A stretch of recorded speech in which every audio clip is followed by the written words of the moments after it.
Sir, आज महत्वपूर्ण press conference आपने बुलाई है, क्या मकसद है, क्या उद्देश्य है आपका प्रेस कॉन्फ्रेंस करने का? दो चीज़ें हमारी हैं कि जिस तरीके से दिल्ली के वोटरों को और अरविंद केजरीवाल जी लुभाने की बात कर रहे हैं। एक तो महिला सम्मान योजना यानी 2100 रुपये महिलाओं को दिए जाएंगे, और दूसरा ये जो संजीवनी योजना यानी हेल्थ कवच उनको बताया जा रहा है इस तरीके से। लेकिन जिस तरीके से रात में स्वास्थ्य विभाग ने और महिला विकास प्राधिकरण की तरफ से एक लेटर जारी हुआ जो कि हमारे पास दिल्ली सरकार की तरफ से है कि स्वास्थ्य एवं परिवार कल्याण विभाग, राष्ट्रीय राजधानी क्षेत्र दिल्ली सरकार, दिल्ली सचिवालय दिल्ली, इसने इस बात को नकार दिया कि ऐसा नहीं है और न ही कोई ऐसी अभी तक कोई स्कीम है। इसी तरीके से एनए चैनल वालों ने इसको पूरी तरीके से नकार दिया, बताया कि ऐसी कोई गवर्नमेंट की तरफ से, दिल्ली सरकार की तरफ से ऐसी कोई स्कीम नहीं है। इसी तरीके से जो दिल्ली सरकार की तरफ से महिला सम्मान 2100 रुपए देने का वादा किया गया था, वो भी दिल्ली सचिवालय की तरफ से नकार दिया गया है। तो मैं पूछना चाहता हूं, जो हमारा आज प्रेस कॉन्फ्रेंस एक रखी गई है, जो हम बदरपुर विधानसभा से आते हैं, हम पिछले 1-2 दिन से देख रहे हैं यहाँ पर जिस तरीके से जनता को लुभाने की बात की जा रही है। जनता जो एक हमारी बहुत ही भोली भाली जनता है और जो इस वक्त खाने को सिसक रही है, वो 2100 रुपए के चक्कर में अपनी तमाम चीज यानी अपना वोटर आईडी कार्ड भी दे रही है, अपने आधार कार्ड भी दे रही है और अपने बैंक का अकाउंट भी दे रही है।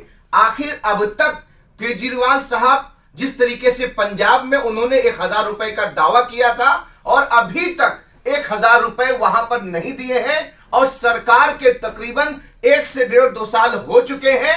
आखिर वहां की जनता रोड पे आकर अरविंद केजरीवाल को याद कर रही है और इस बात को पुकार पुकार के कह रही है कि आखिर आपका वो वादा कहां है, क्या आपका वादा वो लॉलीपॉप है? बिल्कुल उसी तरीके से हम जनता को बताना चाहते हैं कि अरविंद केजरीवाल साहब ने पंजाब की जनता को पूरी तरीके से लुभाया है और लॉलीपॉप दिया है। इसी तरीके से दिल्ली के लोगों को लुभाना चाहते हैं, दिल्ली की माताओं को लुभाना चाहते हैं और दिल्ली के जो पिछला वर्ग है, जो उनको अपनी अपनी तमाम चीजों को लुभाकर, लॉलीपॉप दिखाकर वो यहां पर देना चाहते हैं। इसीलिए मैं आपके सामने ये महत्वपूर्ण ये कुछ पेपर्स निकाले हैं जो कि हमारे पास पूरी तरीके से ये चश्मदीद चीजें हैं जो दिल्ली सचिवालय की तरफ से हैं। मैं जनता को इस पेपर के जरिए से बताना चाहता हूं कि इस तरह की अब तक कोई स्कीम नहीं आई है और हमारे पास कल 2 न्यूज आई हैं कि आप जो ओटीपी आता है वहां से, तो ओटीपी के जरिए से कुछ लोगों के बैंक से पैसे भी निकाले गए हैं। तो इस तरह की चीजें जो हैं कि जनता के लिए बहुत ही चिंताजनक है। इसलिए माननीय राहुल गांधी जी का मैसेज है कि कांग्रेस का एक एक कार्यकर्ता यानी जो भी जनता के बीच में है, राहुल गांधी कह रहे हैं आप उनके पास जाइए, किसी भी पार्टी का हो, कोई भी हो। इससे पहले आपने देखा होगा 15 लाख के वादे किए गए थे बीजेपी की तरफ से और अभी अरविंद केजरीवाल की तरफ से 2100 रुपए का वादा किया जा रहा है। लेकिन हम सब लोग जो जनता के अंदर जाएंगे, उनकी झूठी वादों को पूरी तरीके से बेनकाब करेंगे और जनता के सामने लाएंगे। परंतु ये जो आप बता रहे हैं कि ये कोई स्कीम नहीं है सरकार की, और हाल ही में केजरीवाल जी और मुख्यमंत्री आतिशी जी द्वारा जो प्रेस कॉन्फ्रेंस की गई है, उनका ये कहना है कि कैबिनेट ने मंजूरी दी है इनको। कि अगर कैबिनेट ने मंजूरी दी है तो कहीं ना कहीं ये भी कोई दिल्ली सचिवालय ने इसको जारी किया है। दिल्ली सचिवालय भी दिल्ली सरकार के निधीन आता है, वो कोई बाहर से अगर दिल्ली कैबिनेट ने पास किया है तो कोई ना कोई डॉक्यूमेंटेशन तो होगा। भाई दिल्ली की जनता भोली भाली है, पढ़ी लिखी नहीं है, आप उसको बेवकूफ बनाएंगे इस तरीके से। इसीलिए मैं पेपर लेकर आया हूं, पूरे बदरपुर विधानसभा में इस पूरे पेपर को चिपकाऊंगा जाके। जो आदमी जो लैंग्वेज जानता है, अगर कोई भोजपुरी जानता है तो मैं उसको भोजपुरी में लिखवाऊंगा, उसके घर घर के बाहर चिपकाऊंगा जाकर। उसी तरीके से बिल्कुल अगर कोई इंग्लिश जानता है इंग्लिश में उसके घर के बाहर लगाऊंगा जाकर, हिंदी जानता है तो हिंदी में लगाऊंगा जाकर, ताकि उसको पता चले कि दिल्ली के मुखिया हैं अरविंद केजरीवाल साहब। उन्होंने बहुत सारे वादे किए थे कि दिल्ली में हम फ्लाईओवर बनाएंगे, दिल्ली में हम स्कूल्स बनाएंगे, दिल्ली में हम यूनिवर्सिटीज बनाएंगे, दिल्ली में नए नए हम स्कूल्स तैयार करेंगे। देंगे, एक एक रोड का जाल बिछा देंगे, ऐसा कुछ भी नहीं किया है। जो उनका सबसे पहला मैनिफेस्टो था आप उसमें देख लीजिए और अभी तक देख लीजिए, उसमें से 1% भी उन्होंने दिल्ली में काम नहीं किया है। ये बिल्कुल उसी तरीके से जनता को लुभाने की बात कर रहे हैं, लेकिन कांग्रेस का एक एक कार्यकर्ता उनकी तमाम साजिशों को बेनकाब करेगा और जनता के सामने जाएगा। अभी हाल ही में रेवड़ी वाला कार्यक्रम इन्होंने किया, रेवड़ी पर चर्चा, गली गली मोहल्ले मोहल्ले घर घर गए ये लोग, तो इसको किस तरह से देखते हैं आप? देखिए, ये तो केजरीवाल का एक एजेंडा ही रहा है कि हम किसी भी तरीके को जनता के पास उस तरीके से जाएं, एक इवेंट बना दें, हम एक इवेंट बनाकर अपनी झूठी चीजों को इस तरीके से जनता के सामने रखें, वो सच दिखे। लेकिन हम लोग तैयार हैं, आपकी वो रेवड़ियां जो हैं, वो जो आपका जो एक सिस्टम तैयार किया जाता है कि हम एक मोबिलाइज करते हैं, परसेप्शन क्रिएट करते हैं और जनता के सामने बताते हैं अपने आप को कि हम बेचारा हैं, हमें काम नहीं करने दिया जाता है। लेकिन मैं कहना चाहता हूं, अगर 2100 रुपए वाली बात है, अगर उनकी कैबिनेट ने इसको पास किया है, जीतने के आप ये कहोगे कि हमें महामुहिम, हमारे दिल्ली के राज्यपाल हमें काम नहीं करने दे रहे हैं। लेकिन आपने जनता को तो वोट ले लिया है ये कहते हुए कि आपको 2100 रुपए देंगे, लेकिन उस वक्त आप ये कहेंगे हमें महामुहिम जी, राज्यपाल जी हमें काम नहीं करने दे रहे हैं। आखिर जनता का क्या कसूर होगा? इसी बहुत सारी चीजों में आप डीटीसी में जो हमारे जो बस चालक हैं और जो हमारे ड्राइवर हैं, जो कंडक्टर हैं, आपने उनको अब तक क्यों उनको पूरी तरीके से रोजगार क्यों आपने नहीं किया है? उनकी जो तनख्वाह है 12,000 रुपए है, 18,000 रुपए है। जो मार्शल है आपने उनको परमानेंट नहीं किया है। आप ये फिर कह देंगे कि राज्यपाल हमें काम नहीं करने दे रहे हैं। ये अरविंद केजरीवाल की दोहरी राजनीति है, जनता के सामने कुछ कहते हैं लेकिन अंदर से साठ घाट कुछ और करते हैं। अब बिलाल जी, मेरा सवाल ये है कि जब दिल्ली में आप लोगों का गठबंधन काम नहीं आया, तब इस तरीके की बातें निकल के आ रही हैं कि आप उनका विरोध कर रहे हैं। दिल्ली के बाहर जब अभी बीजेपी के साथ मिले थे, तब इंडिया गठबंधन काम कर रहा था, तब तो कोई बुराई नज़र नहीं आई आपको केजरीवाल की या कांग्रेस पार्टी को।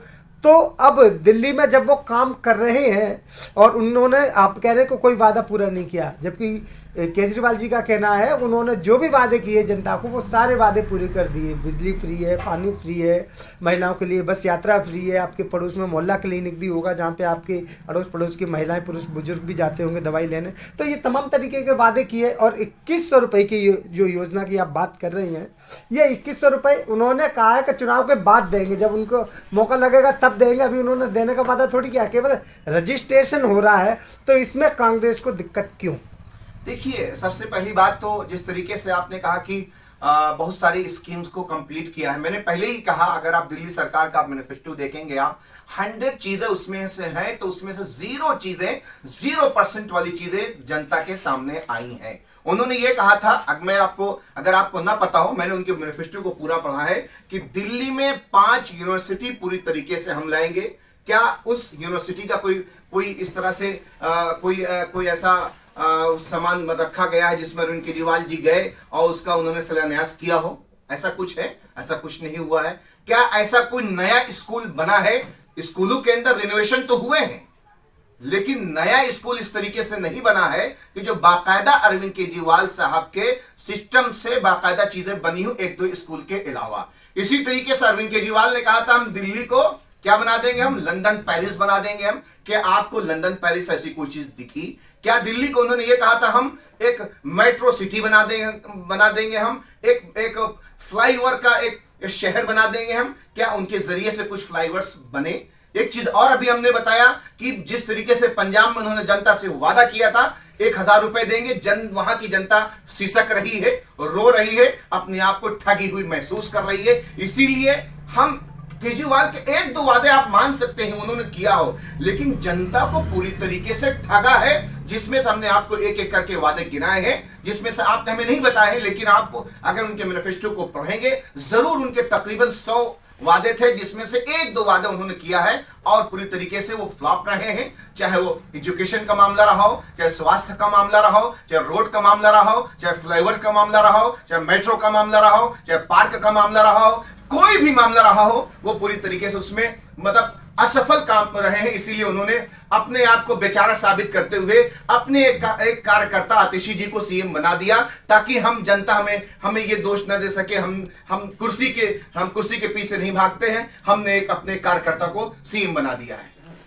क्या लग रहा है जिस तरीके की जो अभी केजरीवाल की योजना चल रही है ये जनहित की नहीं है, आप ऐसा मानते हैं? देखिए, जनहित के सिस्टम में है ये चीज। हर सरकार जो होती है, आप ये देखिएगा कि जिस तरीके से स्वर्गीय शीला दीक्षित जी ने दिल्ली में काम किया है, चाहे वो एजुकेशन का सिस्टम हो, स्वास्थ्य का सिस्टम हो, फ्लाईओवर का सिस्टम हो, मेट्रो का सिस्टम हो, अगर जो कोरोना काल हुआ, अगर उस वक्त एम्स जैसे आरएमएल जैसे हॉस्पिटल इंफ्रा न मिला होता तो अरविंद केजरीवाल सरकार कहां होती? कटघरे में खड़े होती। अरविंद केजरीवाल सरकार कहां होती? रोड पर खड़ी होती। अरविंद केजरीवाल सरकार कहां होती? वो अपने आप को फिर आरोप प्रत्यारोप कर रहे होते कि हमें एलजी साहब काम नहीं करने दे रहे हैं, हमें बीजेपी सरकार फंड नहीं दे रही है। मैं यही कहना चाहता हूं, जिस तरीके से कांग्रेस ने काम करके दिल्ली में दिखाया, हर सेक्टर में, चाहे वो एजुकेशन का हो, XYZ कोई भी सेक्टर हो, वो किसी पर ब्लेम नहीं किया है और उन्होंने जनता का पूरा पैसा बाकायदा ईमानदारी से उस पूरे सिस्टम में लगाया है। उन्होंने अपने एडवर्टाइजमेंट पे नहीं लगाया है। अगर आज के अरविंद केजरीवाल जो दिल्ली के मुखिया हैं, कोई भी एक स्कीम पास करते हैं, उसका 1 रुपए सिर्फ जमीन पर आता है और 99 रुपए उनको सिर्फ प्रचार प्रसार में लग जाता है। मैं जनता को यही बताना चाहता हूं, अरविंद केजरीवाल पूरी तरीके से जनता को लुभा रहा है और जनता को अपने लॉलीपॉप के जरिए से बेवकूफ बना रहा है। लेकिन कांग्रेस का एक कार्यकर्ता, कांग्रेस का एक सिपाही उनकी तमाम स्कीमों को बेनकाब करेगा और पूरी तरीके से बदरपुर से लेकर करारी से लेकर हर सेक्टर में, हर जगह जाएगा विधानसभा में और उनको बेनकाब करेगा। मेरा अंतिम सवाल ये बिलाल जी कि अब क्या कांग्रेस की क्या नीतियां हैं, क्या मुद्दे हैं जो दिल्ली की जनता के बीच जाके कहेंगे, जिनको सुन के दिल्ली की जनता के कांग्रेस को वोट करे? आपने देखा होगा कल भी मेरे ख्याल से कुछ हमारे नेशनल न्यूज चैनल से बहुत सारी चीजों को चलाया, लेकिन हमारे शीर्ष नेतृत्व की तरफ से, दिल्ली प्रदेश अध्यक्ष जी की तरफ से, AICC इंचार्ज की तरफ से अभी तक ऐसी कोई घोषणा नहीं हुई है। लेकिन बाकायदा एक टीम बनी हुई है जो जनता के हित में काम कर रही है, जनता के तमाम मुद्दों को लेकर वो सामने लाना चाहती है। चाहे वो 2100 रुपए की बात हो, चाहे स्वास्थ्य की बात हो, चाहे वो फ्लाईओवर्स की बात हो, चाहे एजुकेशन की बात हो, उसमें तमाम मुद्दों को रखा जाएगा। एक बाकायदा मैनिफेस्टो लाया जाएगा तो ताकि सभी लोगों के लिए, चाहे पूर्वांचली भाई हो, चाहे हमारे दिल्ली में जो बिहार के भाई लोग रहते हैं, चाहे हमारे कोई भी एरिया के लोग हो, सभी का फायदा हो। कि कांग्रेस ने जो काम किया है, सबका साथ सबका विकास, यानी हाथ बदलेगा हालात, ये हमारा एक वो चल रहा है दिल्ली प्रदेश अध्यक्ष जी के जरिए से, हाथ बदलेगा हालात, तो सभी का उसमें ख्याल रखा जाएगा। इसीलिए हम बताना चाहते हैं कि अभी जिस तरीके से दिल्ली प्रदेश अध्यक्ष जी इससे पहले अभी नया यात्रा निकाला था लोगों को बताने के लिए, जिस तरीके से अरविंद केजरीवाल ने ठगा है उस चीज को बेनकाब करने के लिए, इसी तमाम चीजों को दिल्ली प्रदेश अध्यक्ष में अभी हमारे हेडक्वार्टर में दिल्ली प्रदेश अध्यक्ष, वहां पर भी एक प्रेस कॉन्फ्रेंस हुई है उनकी चीजों को बेनकाब करने के लिए। इसीलिए हम लोग यहाँ बैठे हुए हैं, उनकी तमाम चीजों को बेनकाब किया जाए। बिलाल अहमद साहब, ये जो ऐप के बारे में अगर बात करें, जिस पर आपने प्रेस कॉन्फ्रेंस की है कि भाई ये ऐप दिखाए गए हैं, अभी आपने कहा कि OTP पर भी लोगों के साथ फ्रॉड हो रहा है, तो ये जो OTP है और ये जो ऐप है जिसके बारे में आपने कुछ जाना परखा होगा, उसके बारे में कुछ बताएं जनता को कि वो ऐप क्या है जो ऐप इन्होंने लॉन्च किया है, उस ऐप में किस तरह ये उन लोगों को जो रजिस्टर्ड कर रहे हैं उसके बारे में कुछ बताएं। देखिए, जो दिल्ली सरकार की तरफ से एक ऐप लॉन्च हुई है जिसमें वो हर विधानसभा स्तर पे, हर बूथ स्तर पे और अपने तमाम पार्षद स्तर पे जो भी डाटा होता है उसके जरिए से वो लोगों तक पहुंचना चाहते हैं और लोगों को अपनी स्कीमों को, जो कि इनकी स्कीम नहीं होती हैं, वो लॉलीपॉप होती हैं, उनको बताना चाहते हैं। और एक जो अहम मुद्दा है वो डाटा कलेक्ट कर रहे हैं और फिर यही डाटा वो कहीं ना कहीं बड़ी बड़ी कंपनियों को बेचेंगे जाकर, फिर यही डाटा वो अपने लोगों को बताएंगे जाकर, ये हमारे वोटर हैं जो हमारी इस ऐप को सब्सक्राइब किया है और ये देखने के लिए OTP भेजा है और ये बाकायदा ये लोग इसको रखेंगे और लोगों को बताएंगे कि हमारा इतना वोटर है और फिर उस वोटर को और उस डाटा को बेचेंगे और उसके जरिए से हमारे लोगों को कहीं ना कहीं उसको एक तकलीफ पहुंचेगी। उसके साहब, आप पुराने राजनेता हैं, राजनीति को बड़ा करीब से समझते हैं, अभी आपने बताया, समझाया और दिखाया इस प्रेस कॉन्फ्रेंस के माध्यम से कि भाई ये जो सूचना प्रौद्योगिकी विकास की तरफ से लेटर जारी किया गया है, क्या कोई भी सरकार, क्या कोई भी पार्टी इस तरह चुनाव से पहले अगर डिक्लेरेशन करती है अपनी किसी भी घोषणा का और उसको एक जारी करती है मीडिया के माध्यम से, चैनल्स के माध्यम से, अपने वॉलंटियर के माध्यम से कि घर घर आप जाओ और हमारी योजनाओं को लोगों तक फैलाओ, उनको उसके बारे में बताओ। जबकि अभी उन्होंने कहा, अरविंद केजरीवाल ने भी लाइव कॉन्फ्रेंस में आकर कि भाई मैंने इसको तैयार किया है दिल्ली गवर्नमेंट के अधीन, इसको जैसे भी आपने बताया उसका पूरा खुलासा करके। तो जैसे संजीवनी योजना इलेक्शन के बाद लागू होगी, तो क्या इलेक्शन से पहले इस तरीके के प्रोजेक्ट को किसी भी पार्टी की तरफ से पास किया जा सकता है कि घर घर वॉलंटियर जाएं और वहाँ उनका डाटा कलेक्ट करें और जनता के सामने उसको लेकर आए? देखिए, सीधी सी बात है, इन तमाम चीजों से पता ये चलता है केजरीवाल साहब के अंदर बौखलाहट है। जिस तरीके से अरविंद केजरीवाल साहब के बहुत ही माने जाने सच्चे सिपाही मनीष सिसोदिया जी की सीट बदली गई, उनमें लग रहा था कहीं ना कहीं हो सकता है वहां से हमारे जो एजुकेशन मिनिस्टर वो हार सकते हैं। बौखलाहट बहुत बुरी तरीके से है। अगर आपको जनता के हित में सोचना ही है तो आप बाकायदा अपना मैनिफेस्टो लॉन्च करिए। जनता के तमाम वर्ग, जो हमारा मजदूर हो, महिलाएं हो, नौजवान हो, युवा हो, सबके लिए आप लॉन्च करिए। आप इस तरीके से क्यों लोग जनता को लुभा रहे हैं कि हम आपको 2100 रुपए देंगे, संजीवनी योजना के जरिए से हेल्थ कवच आपका होगा? ये कहीं ना कहीं जनता अरविंद केजरीवाल साहब की बौखलाहट है। उस बौखलाहट में तमाम काम कर रहे हैं और ये पूरी तरीके से अनऑर्गेनाइज्ड वे में काम कर रहे हैं और उनको समझ में नहीं आ रहा कि हम क्या करें। इसीलिए हम लोग उनकी तमाम चीजों को, वो जनता को लुभाने की जितनी भी चीजें कर रहे हैं, हम उनको बेनकाब करेंगे और इसी तरीके से प्रेस कॉन्फ्रेंस करते रहेंगे और जनता को बताते रहेंगे। Okay, thank you. बहुत बहुत आभार।